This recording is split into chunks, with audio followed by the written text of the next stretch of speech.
السلام علیکم ورحمۃ اللہ وبرکاتہ۔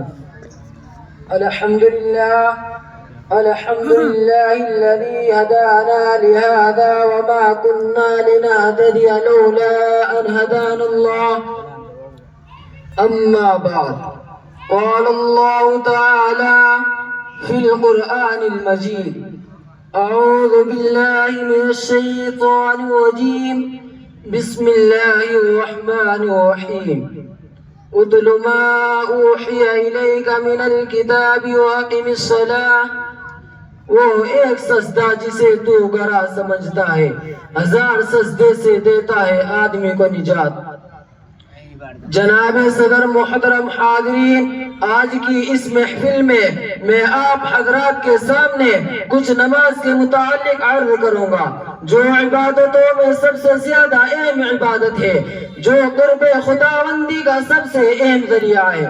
دعا کرے اللہ تعالیٰ مجھے صحیح کہنے اور ہم سب کو اس پر عمل کرنے کی توفیق عطا فرمائے۔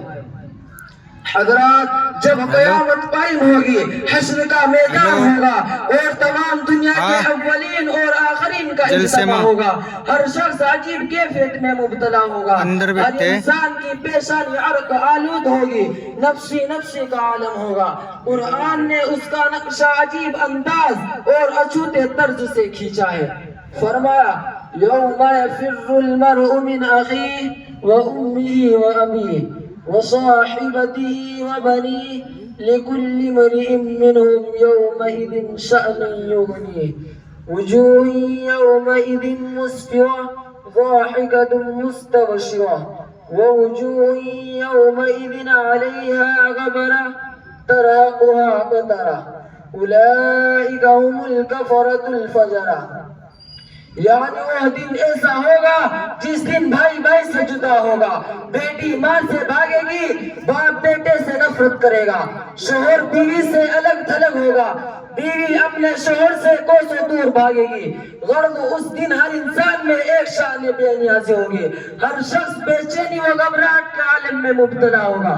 حق جل مجدہ کی جانب سے بھی ارشاد ہوگا کہ آج یہاں نہ تمہاری جائیداد کام آئے گی، نہ تمہارے محلات تمہیں بچا سکے گے، نہ تمہارے دوست و احباب کا جم غفیر بچا سکے گا۔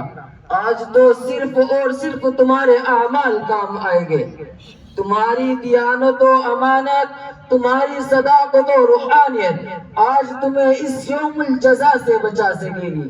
ارشاد ہوگا: یہ گھڑی محشر کی ہے تو عرصہ محشر میں ہے، پیش کر غافل عمل گر کوئی دفتر میں ہے۔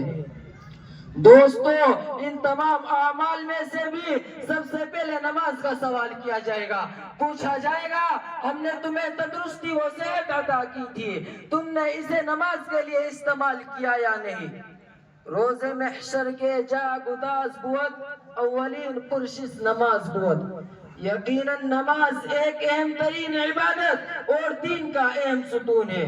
ایک حدیث میں نبی کریم صلی اللہ علیہ وسلم نے ارشاد فرمایا ہے کہ نماز دین کا ستون ہے۔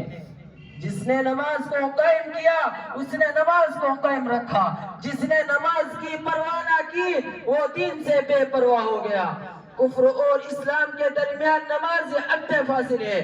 حضرات، نماز کی اہمیت کا اندازہ اس بات سے بھی لگایا جا سکتا ہے کہ بیماری میں بھی نماز معاف نہیں ہے۔ اگر کوئی شخص کھڑے ہو کر نماز نہیں پڑھ سکتا ہے تو وہ بیٹھے بیٹھے نماز ادا کرے، اگر بیٹھ کر نماز نہیں پڑھ سکتا تو لیٹے لیٹے ہی نماز پڑھے۔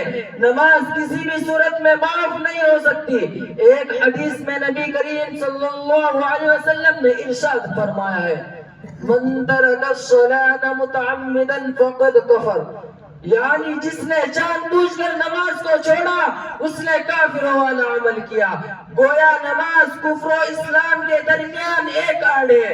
اگر کوئی شخص نماز چھوڑتا ہے تو وہ اس آڑ کو ختم کر دیتا ہے۔ نماز ایک نور ہے، اس سے دل کو روشنی ملتی ہے، اس سے ٹھنڈک حاصل ہوتی ہے، سکون و اطمینان میسر ہوتا ہے۔ فرمایا تاجدار مدینہ محمد الرسول اللہ صلی اللہ علیہ وسلم نے: قوت عینی فی الصلاۃ، میری آنکھوں کی ٹھنڈک نماز میں ہے۔ جب بھی گھبراہٹ کا موقع ہوتا یا کوئی مصیبت نازل ہوتی، آندھی طوفان آتا، تو آپ صلی اللہ علیہ وسلم فوراً مسجد کا رخ کرتے اور نماز میں مشغول ہو جاتے۔ محترم سامعین اکرام، اللہ تعالیٰ نے قرآن کریم میں بہت سی مقامات پر نماز کے قائم کرنے کا حکم فرمایا ہے۔ ساتھ ہی ساتھ ایک بات اور روش گزار کر دو جس سے معلوم ہوگا کہ اس کی اہمیت کس قدر ہے اور ہم اس سے کتنے غافل اور اپنے فرض منصبی سے کس قدر دور ہیں۔ اللہ نے فرمایا ہے اقیم الصلاۃ، یعنی فرمایا ہے اقیم الصلاۃ یعنی نماز قائم کرو۔ اس کا مطلب یہ ہے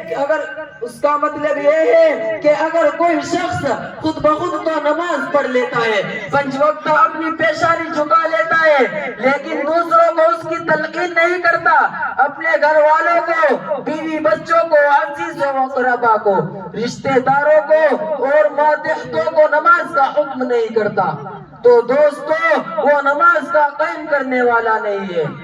اس کے مرنے کے بعد پھر اقامت نماز نہیں ہوگی۔ جہاں بھی قرآن میں اور احادیث رسول میں اس کا حکم دیا گیا، وہاں نماز پڑھنے کے لیے نہیں بلکہ نماز کو قائم کرنے کے لیے کہا ہے۔ انہی کی تعریف قرآن میں فرمائی ہے جو اقامت صلاۃ کا فریضہ انجام دیتے ہیں۔ فرمایا یؤمنون بالغیب ویقیمون الصلاۃ، اس لیے جہاں ہمارے لیے یہ ضروری ہے کہ ہم نماز پڑھیں، وہاں یہ بھی ضروری ہے ہم اپنے بیوی بچوں کو، اپنے گھر والوں کو، اپنے رشتہ داروں کو اور ماتحتوں کو نماز کا قائم کرنے کا